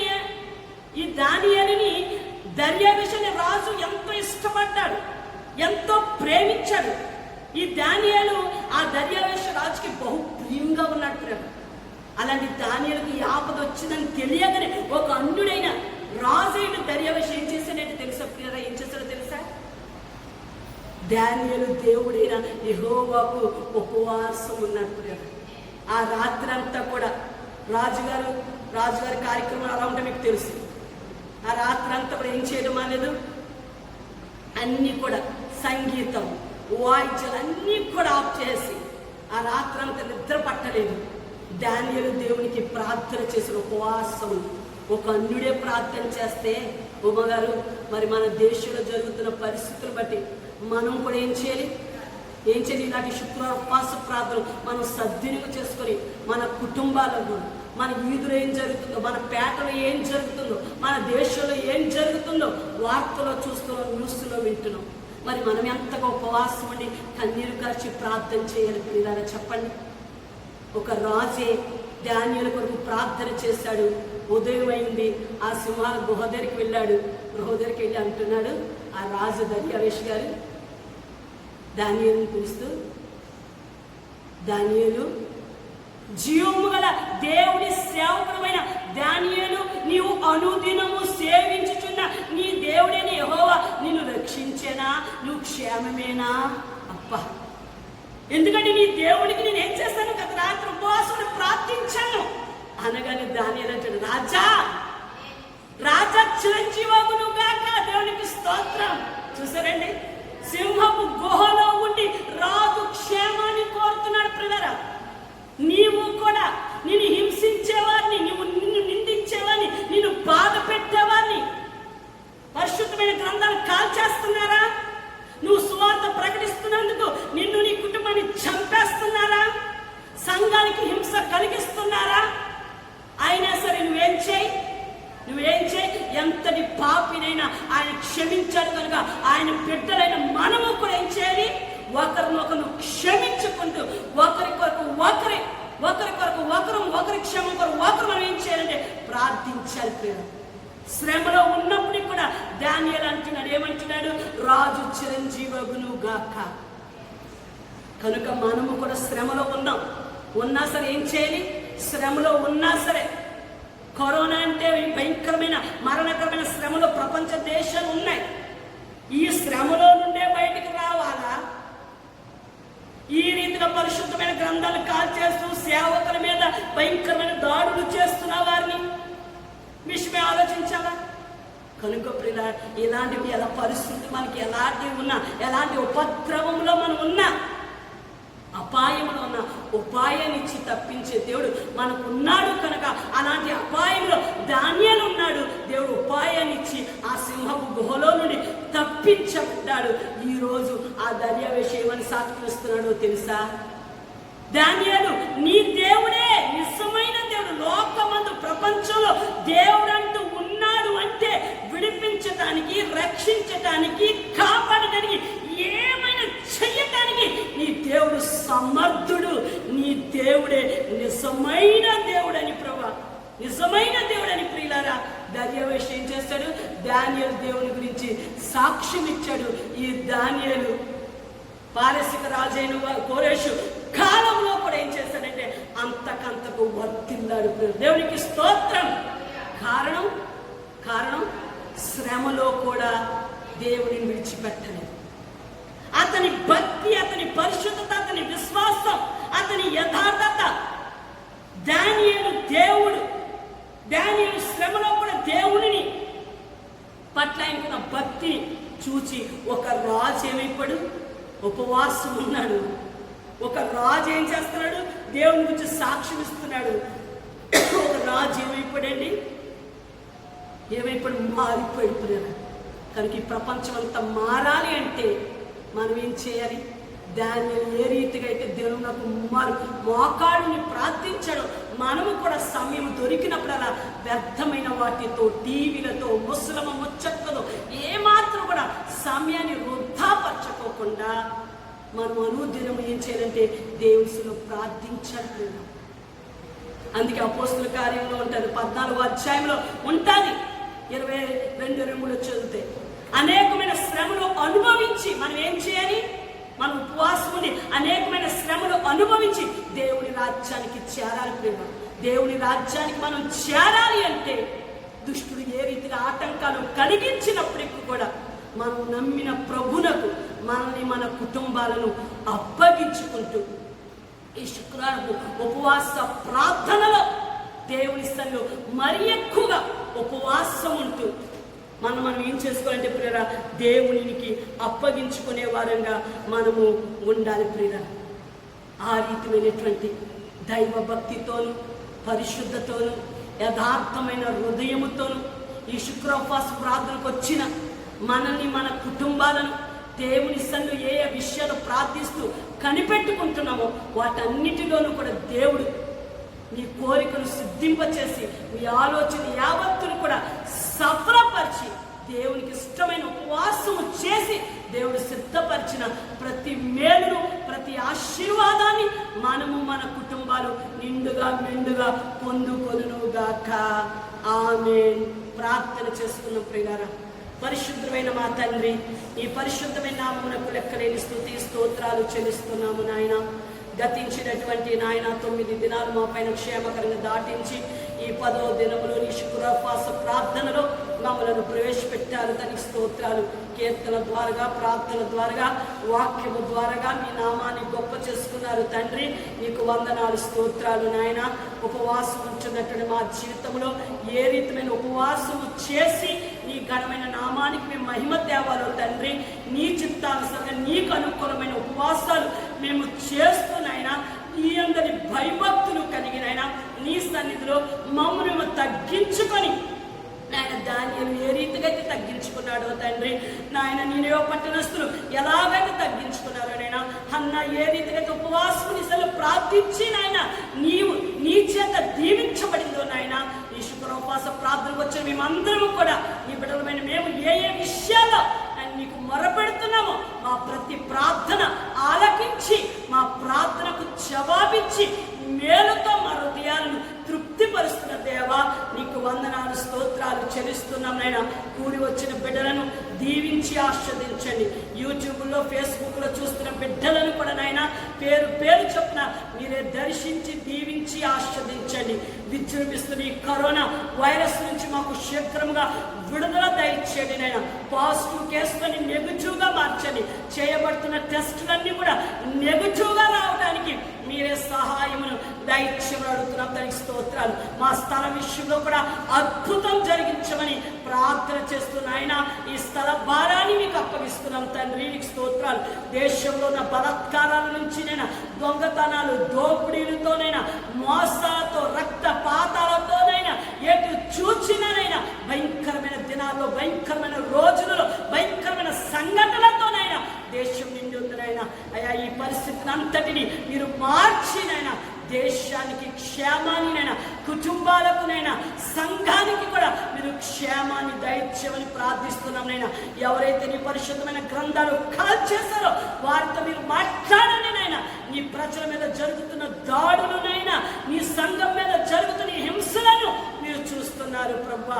అయ్యా చేస్తున్న వారిని ప్రభా పరిశుద్ధమైన గ్రంథాలు కాల్చి నాయన నీ సువార్త ప్రకటించవని అభ్యంతరపరుస్తున్న వారు నాయన, దైవ సేవకులను కూడా ప్రభా మంత్రాలు పడగొట్టేసి నాయన స్థలాలు స్వాధీనపరచుకొని ఎంతగానో శోధిస్తున్న వారితో మీరు మాట్లాడండి నాయన. జీవం గల దేవుని సేవకుల జోలికి కానీ జీవం గల దేవుని జోలికి వెళ్తా మనకి, మన కుటుంబానికి, మన సంఘానికి, మన దేశానికి క్షేమం కాదు అని ప్రభా ఇప్పుడైనా నువ్వు తెలుసుకొని వారు చేసిన తప్పును నేనే పట్టణస్తులు ఎలాగైతే పశ్చాత్తాపడ్డారో వారు కూడా పశ్చాత్తాపడి తండ్రి నాయన వారు కూడా మార్పు చెంది యెహోవాయే దేవుడని, యేసే రక్షకుడని దయ్యావేశం ఏ రీతిగా సాక్ష్యం ఇచ్చారో తండ్రి ఆ రీతిగా ప్రతి ఒక్కరూ ఈ విధమైన దాడులు చేస్తున్న వారు కూడా సాక్ష్యం ఇవ్వడానికి మీరు సహాయం చేయండి నాయన. ప్రతి ఒక్కరిని మీరు మార్చుకొని సౌలును పౌలుగా మార్చినట్టుగా ప్రతి ఒక్కరిని మార్చుకొని నీ ఘనమైన సేవలో వాడుకోనమని ప్రార్థన చేస్తున్న దానికి స్తోత్రాలు. శనివారం ఉపవాసం సిద్ధపాటి ప్రార్థనతోనేనండి. ఆదివారం ఆరాధనకి నాయన మమ్మను మా కుటుంబాలను సిద్ధపరచండి.